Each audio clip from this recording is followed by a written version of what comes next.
In 2010, President Obama signed the Affordable Care Act into law. That's the big piece of health legislation that's been controversial ever since. And in fact, probably no part of that law has been more controversial than what some people call the individual mandate, an incentive to get people to buy health insurance. Why is it so controversial? Even after the Supreme Court has decided that it is constitutional, why is it that the individual mandate has remained so controversial? I think a big part of it is almost no one understands it, which is a total shame, because I think the individual mandate and its role in health reform could be understood by even a 12-year-old. And to prove that, I brought a 12-year-old with me today, Taylor Greeno. Welcome, Taylor Greeno. Hi. Taylor's a rising 7th grader in Smith Middle School in Chapel Hill in North Carolina. He is a future point guard for the Miami Heat. Would that be your team of choice? Sure. Anyone who drafts you is fine? Yeah. Okay. And he is not an expert on health policy, is that correct? Have you taken any courses in health policy? No. Okay. Have you read the Obamacare legislation? No. Okay. So we're going to just try to, but you know what health insurance is, right? Why does anybody buy health insurance? So that they don't have to pay as much, like if they get sick or have a surgery, they don't have to pay as much. That's for right. That individual cost. That's right. Because what if all of a sudden you got really sick and we had to put a new liver in you and that cost $400,000? Do you have $400,000 for me? No. Do you have $4 for me? Yeah. Great, that's not enough. So if you don't have insurance, you're not going to get that, right? Okay, so you want to have health insurance, right? So I want you to play a game with me. We're going to call it the health insurance game. I expect it's not going to become wildly popular in middle school next year, okay? But I'm going to just have you pretend to buy health insurance from me. I'll be the insurance guy, okay? Okay. And I want you to just be you right now, really healthy Taylor Greeno, okay? Yes, what can I do for you today? I'd like to buy health insurance, please. Oh, you would. Well, I'd love to have you as a customer, but I actually want to ask you a few questions first about your health. Do you have any lung disease? No. Heart disease? No. Kidney problems? No.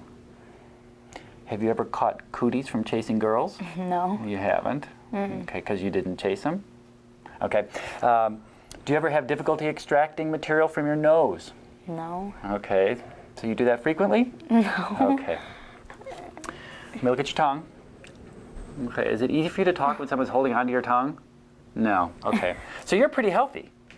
I have a great deal for you. I will sell you health insurance for $4,000.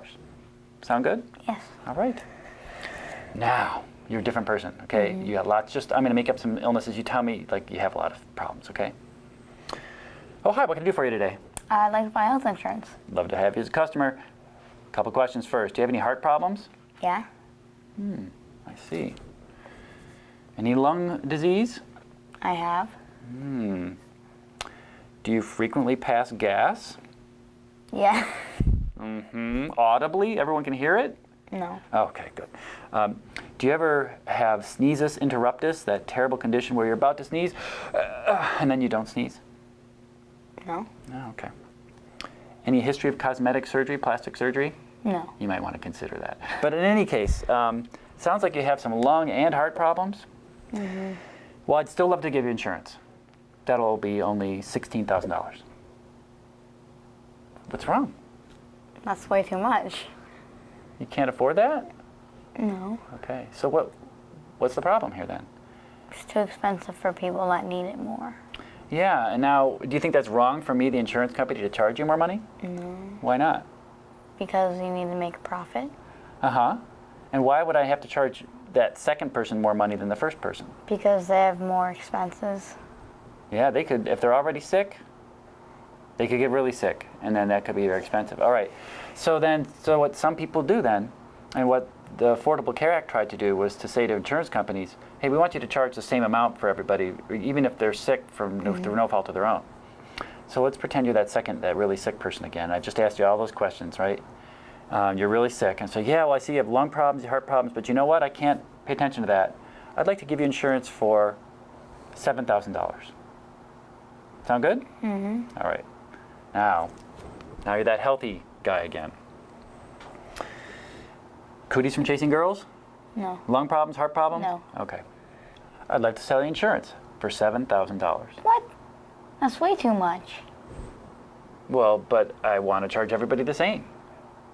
But I mean, I'm not going to pay that much for regular health expenses. So now what's going to happen in the world of health insurance if healthy people like you, who maybe other than a case of cooties or two, have no other health problems, if all of you stop buying insurance, what happens?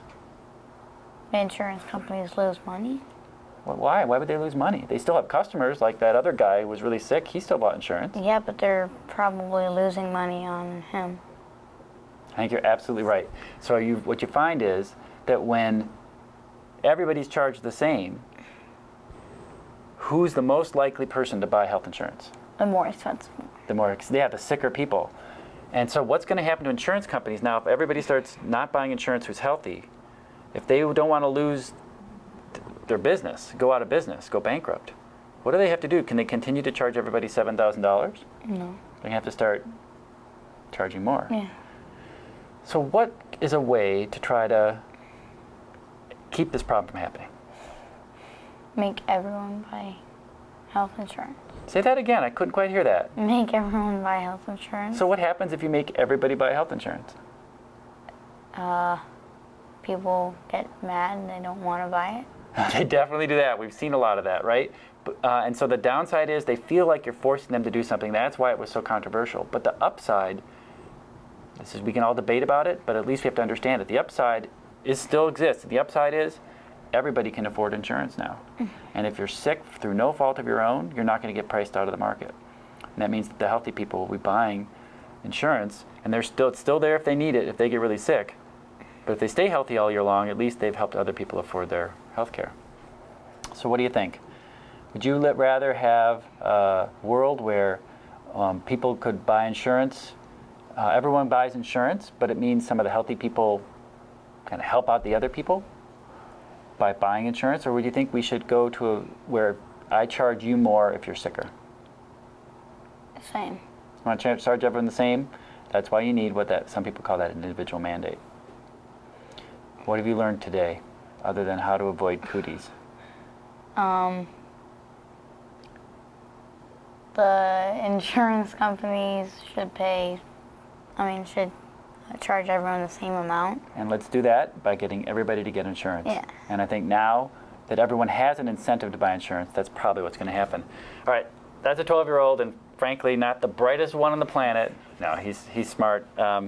And I think that shows that it's not that complicated to understand why, if we want everyone to be able to afford insurance, we need everybody to buy insurance. T, thanks a lot for joining me today. Have a good one. All right. All right, thanks.